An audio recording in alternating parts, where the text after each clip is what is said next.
Hi friends and families, welcome to ವಿ4 vlog.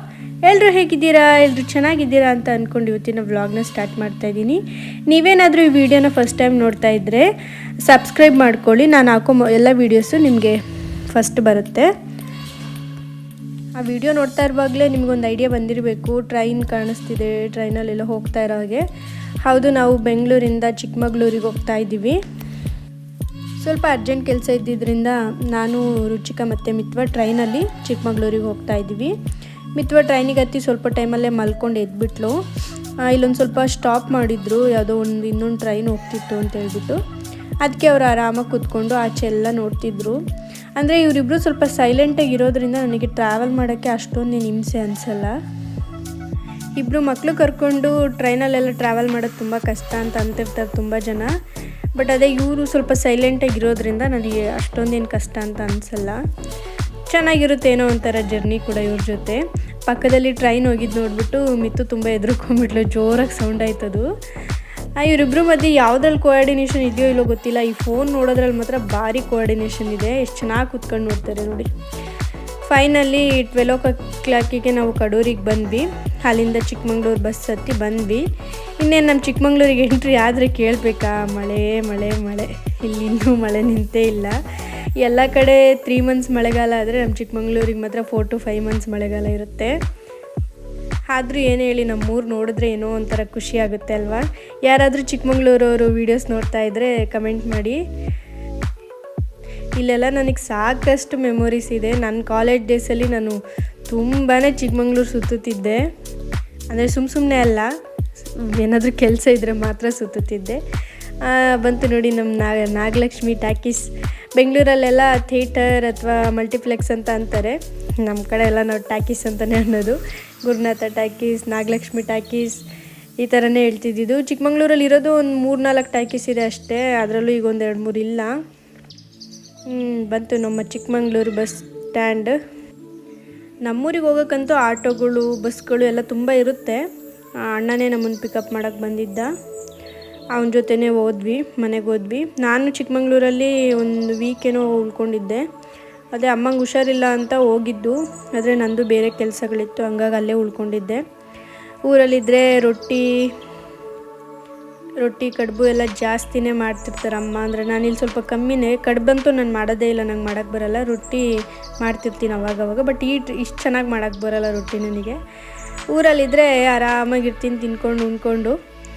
ಇದು ನಮ್ಮ ಹಳೆ ಮನೆ ಹಿಂದ್ಗಡೆ ಒಂದು ಸೀಬೆ ಮರ ಇತ್ತು. ಈ ಮರದಲ್ಲಂತೂ ತುಂಬಾ ಮೆಮೊರೀಸ್ ಇದೆ ನನಗೆ. ನಾನು ಯಾವಾಗಲೂ ನನಗೆ ಈ ಮರ ಹತ್ತೋದಂದರೆ ಸಖತ್ ಖುಷಿ. ಈಗಿಬ್ಬರು ಮಕ್ಕಳಾಗಿದ್ದಾರೆ, ಸ್ವಲ್ಪ ದಪ್ಪ ಕೂಡ ಆಗಿದ್ದೀನಿ ನಾನು. ನೋಡೋಣ ಆಗುತ್ತಾ ಇಲ್ವಾ ಅಂತ ಹೇಳ್ಬಿಟ್ಟು ಹತ್ತುತ್ತಾ ಇದೆ. ನಮ್ಮ ಅಕ್ಕ ವೀಡಿಯೋ ಮಾಡ್ತಾ ಇದ್ದಾರೆ. ಆಗಲ್ಲ ಬಾ, ವಾಪಸ್ ಬಾ, ಬಿದ್ದುಬಿಡ್ತೀಯ, ಇಳಿ ಅಂತ ಹೇಳ್ತಿದ್ರು. ಆದರೂ ನಾನು ಇಲ್ಲ, ನೋಡು ಹತ್ತುತ್ತೀನಿ ಅಂತ ಹತ್ತುತ್ತಾ ಇದ್ದೆ. ಹತ್ತಿ ಸ್ವಲ್ಪ ಸೀಬೆಕಾಯಿನೂ ಕಿತ್ಕೊಂಡ್ವಿ. ಇನ್ನೂ ಫುಲ್ ದಪ್ಪ ಆಗಿಲ್ಲ ಹಣ್ಣು. ಅಂದರೆ ನಮಗೆ ಕಾಯಿನೇ ತಿನ್ನೋಕ್ಕೆ ಇಷ್ಟ ಆಗುತ್ತೆ. ಸ್ವಲ್ಪ ಕಲರ್ ತಿರುಗಿದ್ರೆ ಸಾಕು ಒಂಚೂರು. ಅದೊಂದು ಸ್ವಲ್ಪ ಲೈಟ್ ಗ್ರೀನಿಶ್ ಆಗಿಬಿಟ್ರೆ ತಿನ್ನೋಕ್ಕೆ ಚೆನ್ನಾಗಿರುತ್ತೆ, ಉಪ್ಪು ಖಾರ ಹಾಕ್ಕೊಂಡು ಅಂತೇಳಿ ಒಂದು ಸ್ವಲ್ಪ ಕಿತ್ಕೊಳ್ತಾ ಇದ್ವಿ. ಇನ್ನೊಬ್ಬರು ನಮ್ಮ ಅಕ್ಕನೂ ಬಂದರು. ಅವ್ರೇನು ಮರ ಹತ್ತಲ್ಲ, ಒಟ್ಟಿನಲ್ಲಿ ನೋಡ್ತಾಯಿದ್ರು, ಬಿದ್ಕಿದ್ಯಾ ಹುಷಾರು ಅಂತ. ಮನೆಗೆ ಹೋಗಿ ನೋಡಿ, ಈ ಥರ ಉಪ್ಪು ಖಾರ ಸ್ವಲ್ಪ ನಿಂಬೆ ರಸ ಪೆಪ್ಪರು ಹಾಕಿ ಆ ಥರ ಸ್ಲೈಸಾಗಿ ಕಟ್ ಮಾಡಿ ಮಿಕ್ಸ್ ಮಾಡಿದ್ರೆ ಒಳ್ಳೆ ಟೇಸ್ಟ್ ಚೆನ್ನಾಗಿರುತ್ತೆ ತಿನ್ನೋಕ್ಕೆ. ಇದು ಈವ್ನಿಂಗ್ ನಮ್ಮ ದೇವಸ್ಥಾನ ಈ ಥರ ಕಾಣುತ್ತೆ. ಈವ್ನಿಂಗ್ ಒಂಥರ ಚೆನ್ನಾಗಿರುತ್ತೆ ನಮ್ಮೂರಲ್ಲಿ ನೋಡೋಕ್ಕೆ. ಆದರೆ ಮಳೆ ಬರ್ತಿರಬಾರ್ದು, ಮಳೆ ಬರ್ತಿದ್ರು ನೋಡೋಕ್ಕಾಗಲ್ಲ. ಈ ಥರ ಲೈಟಿಂಗ್ಸ್ ಎಲ್ಲ ಹಾಕಿದ್ರೆ ದೇವಸ್ಥಾನ ನೋಡಿ ಈ ಥರ ಕಾಣುತ್ತೆ. ನಮ್ಮ ಮನೆ ಪಕ್ಕನೇ ತೋಟ ಇರೋದ್ರಿಂದ ಯಾವಾಗಲೂ ಮಳೆ ಉಳಿದ ಸೌಂಡ್ ಕೇಳಿಸ್ತಾನೇ ಇರುತ್ತೆ. ಯಾರಾದರೂ ಹೊಸ್ದಾಗಿ ಬಂದರೆ ಹೆಂಗಿರ್ತೀರಾ ನೀವು ಇಲ್ಲಿ, ಇಷ್ಟೊಂದು ಸೌಂಡಲ್ಲಿ ಹೆಂಗಿರ್ತೀರಾ ಅಂತ ಕೇಳ್ತಾರೆ. ನಮಗೆ ಹೆಂಗೆ ಅಂದರೆ ಆ ಸೌಂಡ್ ಇಲ್ಲ ಅಂದರೆ ನಿದ್ದೆನೇ ಬರೋಲ್ಲ, ಆ ಥರ ಆಗೋಗ್ಬಿಟ್ಟಿರುತ್ತೆ. ಇದು ನಮ್ಮನೆ ರೋಡು ಸ್ಟಾರ್ಟಿಂಗು. ಇಲ್ಲಿಂದ ವಿಡಿಯೋ ಝೂಮ್ ಮಾಡಿ ತೋರಿಸ್ತಾ ಈ ದೇವಸ್ಥಾನ ಹೆಂಗೆ ಕಾಣುತ್ತೆ ಅಂತ. ಇದು ನಮ್ಮೂರಿಂದ ಹಂಗೆ ಒಂದು ಸ್ಮಾಲ್ ವೀಡಿಯೋ ಮಾಡ್ಕೊತಾ ಇದ್ದೆ ನೋಡಿ. ಈವ್ನಿಂಗು ಚೆನ್ನಾಗಿ ಕಾಣುತ್ತೆ, ಬಟ್ ಮಳೆ ಎಲ್ಲ ಬಂದರೆ ಒಂಥರ ಫುಲ್ಲು ಕೆಸರು ಗದ್ದೆ ಥರ ಆಗಿಬಿಡುತ್ತೆ. ಇನ್ನು ಊರಲ್ಲಿ ಇದ್ದಿದ್ದೆಲ್ಲ ಮುಗೀತು, ಹೊರಟ್ವಿ. ಅವ್ರ ಮಾಮ ಮಕ್ಳಿಗೆ ಬಾಯ್ ಮಾಡ್ತಾ ಇದ್ದಾರೆ, ಇವರು ಇಲ್ಲಿಂದ ಬಾಯ್ ಮಾಡ್ತಾ ಇದ್ದಾರೆ. ಏನೋ ಒಂಥರ ಬೇಜಾರು ಅವರಿಗೆ ಅಲ್ಲಿಂದ ಹೊರಟಾಗ. ವಿಡಿಯೋದಲ್ಲಿ ಅವರಿಬ್ಬರು ಅಳಕ್ಕೆ ಸ್ಟಾರ್ಟ್ ಮಾಡಿದ್ರು, ನಾನು ಅದನ್ನು ಅಪ್ಲೋಡ್ ಮಾಡಲಿಲ್ಲ. ಚಿಕ್ಕಮಂಗ್ಳೂರಿಗೆ ಬಂದ್ವಿ ನೋಡಿ. ನಮ್ಮ ಚಿಕ್ಕಮಂಗ್ಳೂರಲ್ಲಿ ಆಲ್ಮೋಸ್ಟ್ ಯಾವಾಗಲೂ ಈ ಥರ ರೋಡ್ ಖಾಲಿ ಇರುತ್ತಲ್ವ. ನನಗೆ ಬೆಂಗಳೂರಿಗೆ ಬಂದುಬಿಟ್ರೆ ಯಾವುದೋ ಫಾರಿನಿಗೆ ಬಂದಿದ್ದೀನಿ ಅನ್ನೋ ಥರ ಫೀಲ್ ಆಗುತ್ತೆ. ಈ ಥರ ಖಾಲಿ ರೋಡ್ಗಳೇ ಇರಲ್ಲ ಅಲ್ಲೆಲ್ಲೂ. ಇದು ಮೇಯ್ನ್ ರೋಡ್ ಆದ್ರೂ ಎಷ್ಟು ಖಾಲಿ ಇದೆ, ಅಲ್ಲಿ ಈ ಥರ ಖಾಲಿ ರೋಡನ್ನು ನೋಡೋಕ್ಕೆ ಸಾಧ್ಯ ಇಲ್ಲ. ಮತ್ತು ನಾನು ಇಲ್ಲಿರುವವರೆಗೂ ಕೂಡ ನಾನು ಟ್ರಾಫಿಕ್ ಜಾಮ್ ಆಗಿದೆ ಅನ್ನೋ ವರ್ಡ್ನ ಕೇಳೇ ಇರಲಿಲ್ಲ. ಅದೇನಿದ್ರು ಬೆಂಗಳೂರಿಗೆ ಸರಿ, ಇಲ್ಲ ಆ ಥರ ಎಲ್ಲ ಆಗೋದೇ ಇಲ್ಲ. ಏನಾದರೂ ತುಂಬ ಸೀರಿಯಸ್ಸು ಏನಾದರೂ ಆಕ್ಸಿಡೆಂಟ್ ಏನಾದ್ರು ಆದರೆ ಮಾತ್ರ ಒಂದು 5-10 ನಿಮಿಷ ಅಷ್ಟೇ. ಅದನ್ನು ಬಿಟ್ಟರೆ ಫುಲ್ ಆರಾಮಾಗಿರುತ್ತೆ, ರೋಡ್ ಖಾಲಿ ಇರುತ್ತೆ. ಇದು ನಾನು ಓದಿದ college road, STJ college road ಇದು ಅಂತ ಹೇಳ್ಬೋದು. ಇದು ಪಕ್ಕದ್ದೇ ಕೋಟೆ ರೋಡ್ ಅಂತ ಏನೋ ಕರೀತಾರೆ. ಈ ರೋಡಲ್ಲಿ ಹೋಗ್ತಾ ಇದ್ದೀವಿ. ಲಾಂಗ್ ಜರ್ನಿ ಆಗಿರೋದ್ರಿಂದ ಒಂದೇ ಸತಿ ಹೋಗೋಕ್ಕಾಗಲ್ಲ, 2-3 ಕಡೆ ಅಂತೂ ನಿಲ್ಲಿಸ್ತೀವಿ ನಾವು. ಇಲ್ಲಿ ಕಾಫಿ ಶಾಪಲ್ಲಿ ನಿಲ್ಲಿಸಿದ್ರು. ಅಪ್ಪನೂ ನಮ್ಮ ಜೊತೆ ಇರೋದ್ರಿಂದ ಅಪ್ಪ ಪದೇ ಪದೇ ಕಾಫಿ ಕುಡಿತಾರೆ. ಹಂಗಾಗಿ ಅಪ್ಪಂಗೆ ಕಾಫಿ ತೊಗೊಬರೋಕ್ಕೆ ಹೋದ್ರು, ಇವರು ಕಾಫಿ ಕುಡ್ಕೊಂಬರೋಕ್ಕೆ ಹೋದರು. ನಂಗೆ ಕಾಫಿ ಏನು ಇಷ್ಟ ಆಗಲ್ಲ, ನಾನು ಒಂದು ಬ್ರೆಡ್ ಟೋಸ್ಟ್ ತೊಗೊಂಡು ತಿಂದೆ. ನಾವಿವತ್ತು ಚಿಕ್ಕಮಂಗ್ಳೂರು ಟು ಹಾಸನ ರೋಡಲ್ಲಿ ಹೋಗ್ತಾ ಇರೋದು ಬೆಂಗಳೂರಿಗೆ. ಹಾಸನ ರೋಡು ಏನೋ ಒಂಥರ ಅಂದರೆ ದೂರ ಅನಿಸಿದ್ರು ತುಮಕೂರು ರೋಡಿಗೆ ಕಂಪೇರ್ ಮಾಡಿದ್ರೆ ಇದು ಒಂದು 20 ಕಿಲೋಮೀಟರ್ಸ್ ಜಾಸ್ತಿ ಆಗುತ್ತಂತೆ. ಆದರೂ ಈ ರೋಡ್ ಏನೋ ಒಂಥರ ಕಂಫರ್ಟಬಲಾಗಿ ಫೀಲ್ ಆಗುತ್ತೆ. ನಾವು ಮುಂಚೆಯಿಂದ ಇಲ್ಲೇ ಓಡಾಡಿರೋದ್ರಿಂದ ಇರ್ಬೋದು. ಮತ್ತು ಅಷ್ಟೊಂದು ವೆಹಿಕಲ್ಸ್ ಏನು ಕಾಣಲ್ಲ ಈ ಕಡೆ, ಹಾಗಾಗಿ ನನಗೆ ಇದೇ ಇಷ್ಟ ಆಗುತ್ತೆ, ಈ ರೂಟೇ ಇಷ್ಟ ಆಗುತ್ತೆ. ಮತ್ತು ನಾನು ರತ್ನಂ ಸಿಲ್ಕ್ಸ್ಗೆ ತುಂಬ ದಿವಸದಿಂದ ಹೋಗಬೇಕು ಅಂದ್ಕೊತಿದ್ದೆ ಹಾಸನಲ್ಲಿರೋದಕ್ಕೆ. ಹಾಗಾಗಿ ಈ ಸತಿ ವಿಸಿಟ್ ಮಾಡಿದೆ. ಅಲ್ಲಿ ವೀಡಿಯೋಸ್ ತೊಗೊಳ್ಳೋಣ ಅಂದ್ಕೊಂಡೆ, ತುಂಬಾ ರಶ್ ಇತ್ತು. ವೀಕೆಂಡ್ಸ್ ಅಂತಲ್ಲ, ವೀಕ್ ಡೇಸಲ್ಲೂ ಅಷ್ಟು ರಶ್ ಇರುತ್ತೆ ಅಂತ ನಾನು ಅಂದ್ಕೊಂಡೇ ಇರಲಿಲ್ಲ, ಅಷ್ಟು ರಶ್ ಇತ್ತು. ನಾನು ಇದೆರಡು ಸೀರೆನ ತೊಗೊಂಡೆ. ಆ 2 ಸೀರೆಯಿಂದ ಟೋಟಲ್ 5000 ಮೇಲಾಯಿತು, 5000 ಚಿಲ್ಲರೆ ಆಯಿತು. ಪ್ರಾಪರಾಗಿ ಗೊತ್ತಿಲ್ಲ, ಕರೆಕ್ಟಾಗಿ ನೆನಪಿಲ್ಲ. ಅಲ್ಲೆಲ್ಲ ಶಾಪಿಂಗ್ ಮುಗಿಸ್ಕೊಂಡು ಈ ಹೋಟ್ಲಿಗೆ ಊಟಕ್ಕೆ ಬಂದ್ವಿ. ಇಲ್ಲಿ ತುಂಬ ಚೆನ್ನಾಗಿದೆ, ನನಗೆ ಅನ್ನಿಸ್ತು. ಊಟ ಎಲ್ಲ ತುಂಬ ಚೆನ್ನಾಗಿತ್ತು. ಪ್ರೈಸ್ ಕೂಡ ಪರವಾಗಿಲ್ಲ, ನಮ್ಮ ಚಿಕ್ಕಮಗಳೂರಿಗೆ ಕಂಪೇರ್ ಮಾಡಿದ್ರೆ ಇಲ್ಲಿ ಪ್ರೈಸ್ ಪರವಾಗಿಲ್ಲ ಅನ್ನಿಸ್ತು. ಟೇಸ್ಟು ಕೂಡ ಚೆನ್ನಾಗಿತ್ತು. ಚಿಕ್ಕಮಗಳೂರಲ್ಲಿ ಸ್ವಲ್ಪ ಪ್ರೈಸ್ ಜಾಸ್ತಿ, ಟೇಸ್ಟು ಚೆನ್ನಾಗಿರುತ್ತೆ, ಆದರೆ ಸ್ವಲ್ಪ ಪ್ರೈಸ್ ಜಾಸ್ತಿ ಅಂತಲೇ ಅನಿಸುತ್ತೆ ನನಗೆ.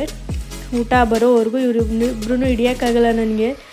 ಫೈನಲಿ ಬಂತು, ಅಲ್ಲೆಲ್ಲ ಊಟ ಮಾಡ್ಕೊಂಡು ಆಚೆ ಬಂದ್ವಿ. ನನಗೆ ಸ್ವೀಟ್ ಬೀಡ ತುಂಬ ಇಷ್ಟ ಆಗುತ್ತೆ. ಸಿಕ್ಕಿದ್ರೆ ತಿಂತೀನಿ, ಯಾವಾಗಲೂ ಏನಿಲ್ಲ, ಸಿಕ್ಕಿದ್ರೆ ತಿಂತೀನಿ, ಇಷ್ಟ ಆಗುತ್ತೆ ನನಗೆ. ಅಮ್ಮ ಅಪ್ಪನ ಹಾಸನ ಬಸ್ ಸ್ಟ್ಯಾಂಡ್ ಹತ್ರ ಬಿಟ್ಬಿಟ್ಟು ಅವರು ವಾಪಸ್ ಚಿಕ್ಕಮಂಗ್ಳೂರಿಗೆ ಹೋಗ್ತಾರೆ. ನಾವು ಬೆಂಗಳೂರು ಸೈಡ್ ಹೋಗ್ತಾ ಇದ್ದೀವಿ.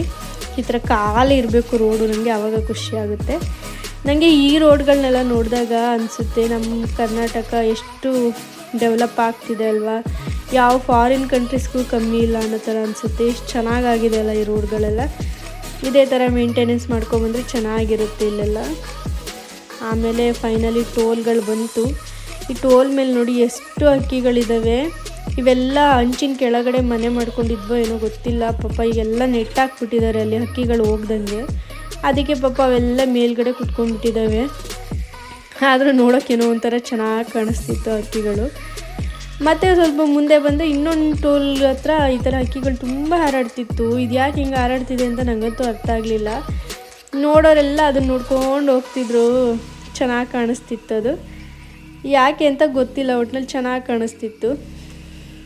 ಫೈನಲಿ ನಮ್ಮ ಏರಿಯಾಗೆ ಬಂದ್ವಿ, RR ನಗರಕ್ಕೆ.